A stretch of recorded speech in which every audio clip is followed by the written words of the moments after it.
welcome to the Python and Oracle Database Office Hours, November 2019.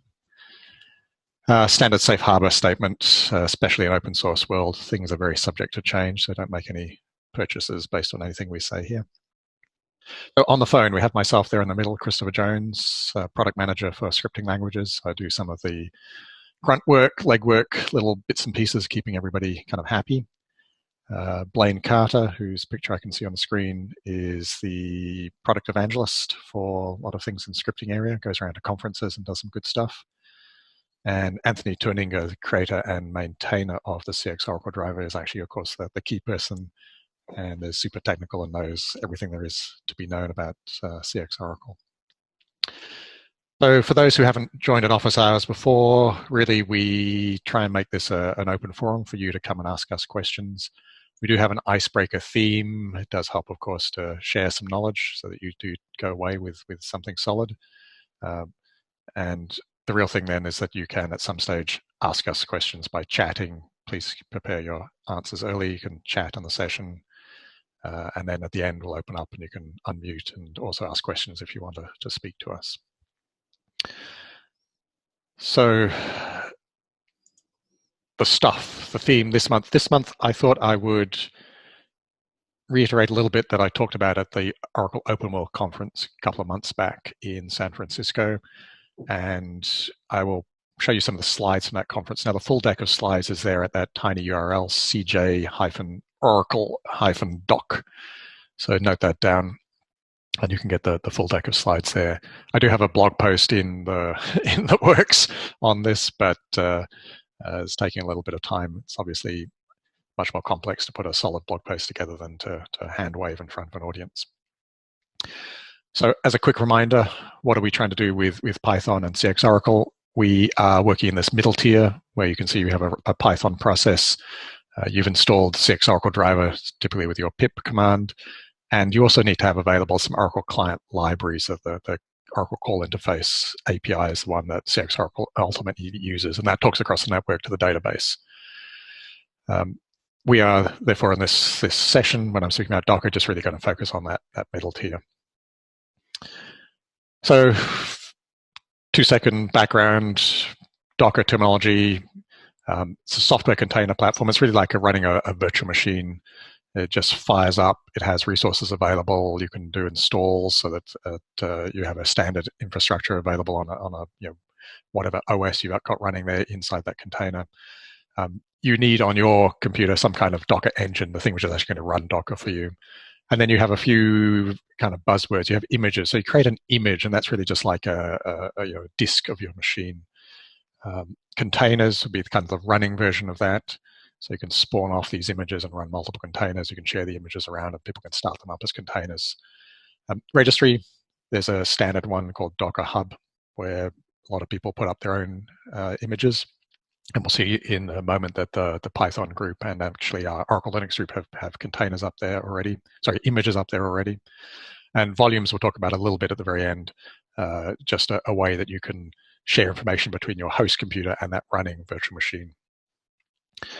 So going back to Oracle land, what do you need when you install that Oracle client? You can see up there on the top right there's just that reminder. We need to install these Oracle client libraries for CX Oracle to work.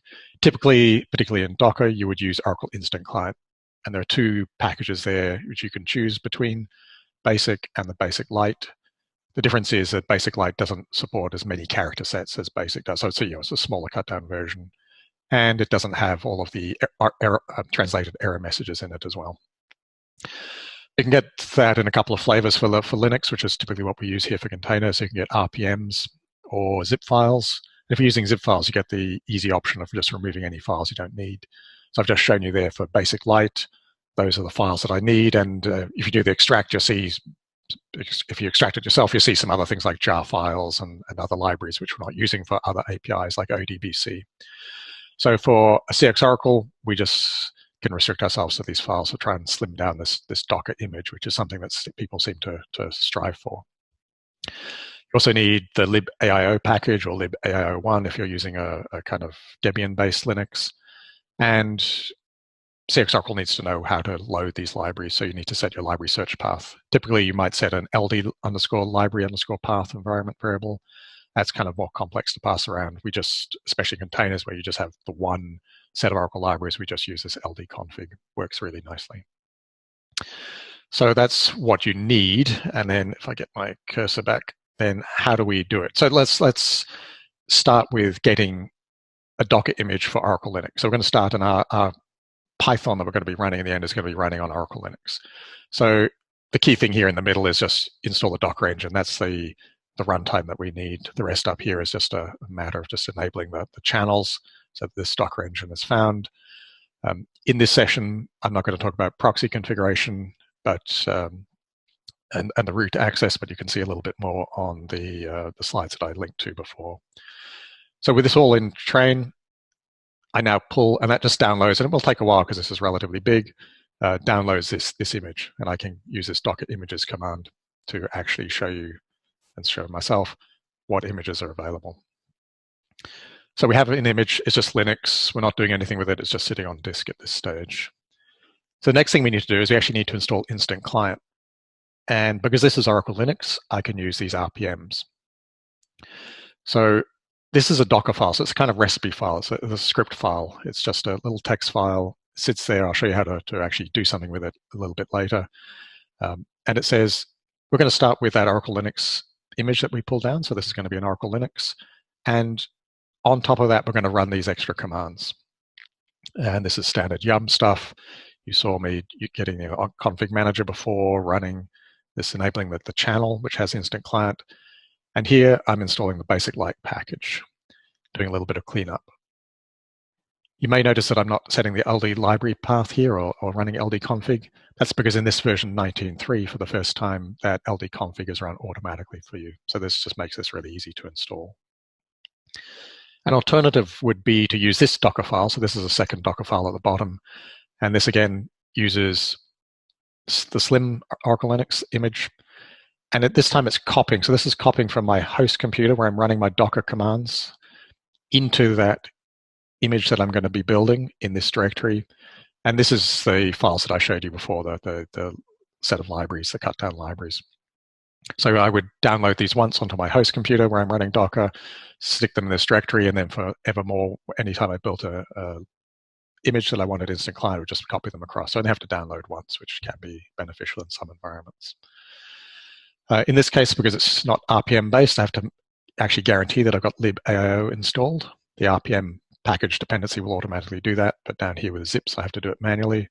Clean up again, and again, it's not RPMs, and I have to manually run LD config. So while I'm talking, I can't see the chat. I saw something pop up on chat, so if one of the other co-presenters lets me know if there's something urgent, that would be great. It's not urgent. It can be talked about after you're finished. Sure. Okay, so now what do we actually do? We've got one of those Docker files. It doesn't really matter which one we use. The Docker files are sitting on disk. And in this case, it's sitting in my directory called Docker IC19, Instant Client 19. And I just run this Dockerbuild command. I give it a tag, so I give it a name. And this looks like a directory, but it's actually more like a namespace. And this is the name that I'm going to be using to refer to that image. It doesn't do anything. It just builds a second image. As you can see down lower, I have the original Linux image, and I now have a newer image. Size has gone up a little bit. Yes, that's kind of a factor of using Instant Client. In this case, I think I use the full one here. Okay. What do we do then? So this is layering, if you notice. I took a Linux image, I installed Instant Client on it. Now from that, I'm putting Python on top of that as well. So Python 3 in this case, Linux tends to come with a Python 2 by default. So I'm building on that building block I put before, the Instant Client IC19. And there I'm just adding this extra Python 3.6 package, which is the one I had available when I wrote these slides. Yum install standard.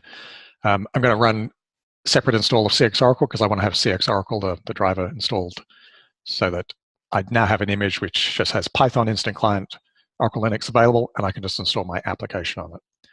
By the way, there are plenty of other choices in how you install Python. There's various other ways that we have, from software collections libraries, the enterprise packages for Linux, extra packages for enterprise Linux, as I've shown you here, or you could just use the Python 2 if you really, really want to. Though Anthony doesn't like that because he likes everybody to be moving to Python 3. So this is one alternative, and we have seen this come up, I think, recently in Stack Overflow. Somebody was trying to do this. So this is not using that Oracle Linux image as its base. It's using something which it's going to pull from that Docker Hub automatically. That's kind of pre-configured in the Docker environment.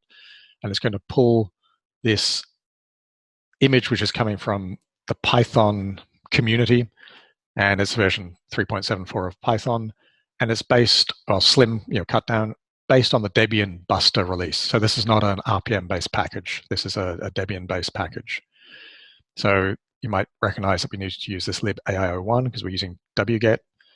And this kind of gets really messy. We have to start installing things. This actually, it turns out to be almost as big or as big as using the Oracle Linux-based image. And it's harder to do. So I generally would recommend using the Oracle images. Workdir just says that anything of the subsequent commands is going to run in this directory, which will be automatically created when I build an image from this Dockerfile. And we do a manual wget to download the zip file. In this case, just showing you an alternative. You don't have to do this. Earlier I showed you kind of add, copying from the host to the Docker image. This is doing it automatically in one step, just installing it straight into this image when I built the image. Unzip, don't care about the zip file, so remove that. Remove all of those extra files, don't care about. And then set up a library search bar. So there's nothing really super magic here, but it is just useful to have in your tool chest if you need it. And then we can build that image. Again, I just happen to have that Dockerfile in this directory, and I'm giving my resulting image this name, cjones/python. And I now have 3 things, 3 images here. Okay, so how do we stick an app on that? So in this case, we have in our directory, we have not just the Docker file we're going to use, but we have our actual application. And starting at the top, we're going to base it on our new super image, which has Python and CX Oracle installed. We set our work directory, again, where everything's going to be taking place for all these other 2 commands. And we copy from our host computer this application file, which I show you down the bottom, into this image. And then this last command is a runtime command. So this is not really part of the build, but it means when I have that image and I actually want to do something with it, this is what's going to take place. I'm going to run my Python 3.6 binary, and I'm going to run that application that I just installed. Application you can see here just as a select timestamp from Joule. So I could show you this running. If I got time, I will show you. I've got it all set up, but slideware always works. So build, no surprises there, takes that Docker file, builds an image with this name, and then now I can actually run this image. It's sitting there doing nothing until I actually run it. So this is the name of the image. This is the name of the container that's running. As you can see down on the bottom right, this is a kind of container list. And this is just the output of that sys timestamp query. Whoops, sorry. This is the output of the sys timestamp query. Oh, I do actually mention proxies. I did leave that slide in. So yeah, proxies are a pain, certainly for us corporate people. There are various ways to get around it. You can set up proxies permanently at the whole sort of system level on your host computer. Some people stick them in Docker files, but that means that Docker file is sort of specific to your environment. Generally, it's better to use one of these 2 bottom, or both of these bottom examples, but build at runtime, just specify your proxies when you're actually doing the build or the run commands themselves. Now, the final little bit here is very useful, particularly as we come into an Oracle Cloud world and security conscious world. Instead of having hard-coded usernames and passwords in applications, you generally want to be using a wallet. And wallets come in various flavors. They actually store lots of different things. Sometimes they have usernames and passwords in them. If you're using Oracle Cloud, they actually only set up the TLS SSL connection. They don't have the username and password in them. Now, if you do have a wallet and you've downloaded it and got access to it, you would generally unzip the file if you get it from a cloud, and you would have a few files in there, such as TNS names files and the wallet itself, the .sso file. You stick that on your host computer, and then instead of copying that, we saw an add command which copied from the host computer into the container. It's probably better to use this volume command, the -v command. This is mount, so at runtime, this is going to mount this directory. You can see it's a docker run command. So this mounts this directory. So it means this wallet is never actually stored in that image. So that image, the kind of thing you can upload to the Docker hub, you don't want to be uploading your username and password into that Docker image or passing it around even perhaps between your colleagues. So I recommend using this -v. These options at the end are kind of useful. Things like the Z, particularly useful if you've got SE Linux enabled, which most Linuxes have nowadays. This is kind of mandatory. Read-only, well, I mean, kind of semi-optional. You don't really want people to be writing to that wallet, so you might as well make it read-only. And then you can run your command. In this case, this happened to be a SQL Plus image that I was running. And then from the Oracle Cloud, I mentioned you have TNS names.ora, so you just use the connection string for that. Oh, and the other slight trick here, I guess, is I've mapped that wallet into this default location directory for all of the network configuration files. So I haven't had to do any extra configuration, which you might know is that TNS_admin environment variable. Didn't need to do that. This is default, so it's location. So that was the kind of quick overview. A little bit more on that slide deck. The link will come up a bit later. But now over to you, and you can chat or talk with us at your leisure. I don't know if Blaine, there is Anthony? One question there already. Sure. Do you want me to read it, or you want to read? I will go and get my screen where I can see the chat. Okay, question. When will Python 3 binary in Oracle Home like the way Perl binary? I can't really talk about futures, particularly because I don't work for the Oracle database install team. So I can't really comment on that. I would like it. We've asked for it. Who knows whether it will happen. And whether or not CX Oracle is installed, again, something we personally would like. That would be really good to see. So for Perl, so this is a question about patching, I think. Is that what I'm seeing? Hope to see Python 3 with CX Oracle patches for Oracle Database Home.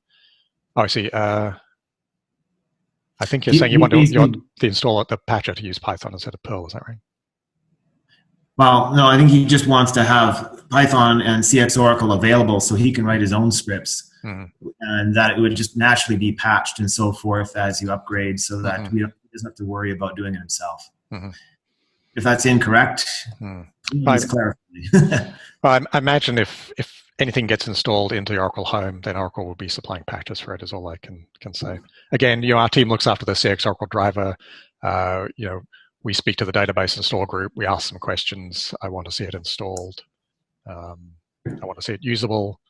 They've got their own priorities about what they're trying to do. And disk footprint actually turns out to be a big thing here, I think, because that everybody would like disk to be quite small. You add an extra utility in there, then we start shipping it around with who knows what, with Oracle XE and whatever, and then people complain about disk size. So a lot of factors to go in here, but I do take that on notice. I will definitely pass that on to the database group. I will answer one other question, which is not here on the chat, but somebody used the Office Hours help to ask a question, and they asked about, let me pop it up. I don't think there's anything private in that. Let me just share that. Oops, not that set of slides, the mail. Okay, so somebody did ask this question about Oracle HCM. And do you know if the cloud database of Oracle HCM could be accessed with Python? So the actual answer is I don't know. HCM, I think, is human capital management, which would be an Oracle product from one of our other many hundreds of thousands, or however many employees we've got now, groups. And I don't know what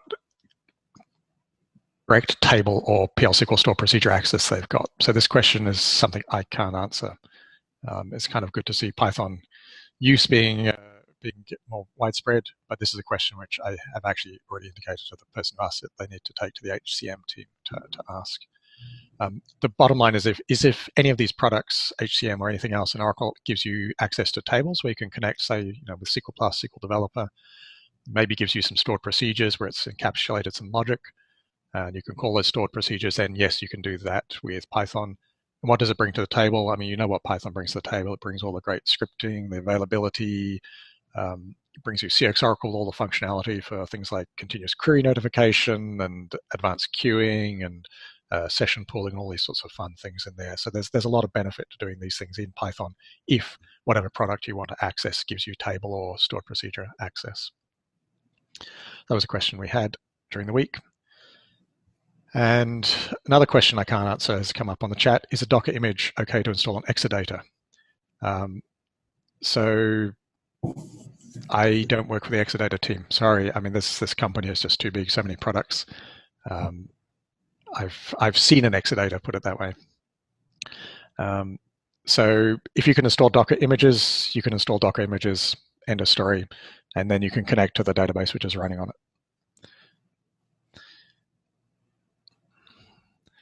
So I'm glad we're actually getting some questions. It's just, as I say, interesting to see people push at the boundaries, and I don't know those boundaries. You may know that we look after drivers like Node, Python, PHP, do liaison with some of the other driver languages like Go, Ruby, Rust, and things like that. Julia, what was the other one which came up? NIM came up recently, so there's a lot of drivers there. So we really have so much to do already. Some of these little subtleties about what you can do versus what you could do, we don't get a lot of time to keep up to date with some of these. But I do look forward to people who are asking questions, actually blogging, hopping on the issue list and just telling us what can and can't be done. So that would be kind of cool if you could share the knowledge as you find it. That would be really useful to the community.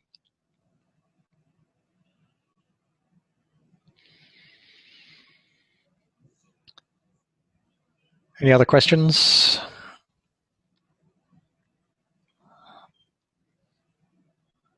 Okay. So just kind of wrapping up some of the useful resources there. Take a screenshot. The top link is the slides that I extracted, the ones I showed you from today. And others are obviously ways you can access us. And if nobody else has any questions, we can wrap up. Unless, Blaine, do you have anything you want to talk about? Anthony, anything? No. I'm good. Well, you've got the resources to find us. Please give us a yell. Please share what you do find and are doing. Really does help. I mean, these questions about can we stick things in Oracle Home, really useful for us to take back to management, other groups to say, hey, yes, you need to get your act together. And with that, thanks everyone for attending the Python and Oracle Database Office Hours. We will chat in January 2020. All right. Bye-bye, everyone.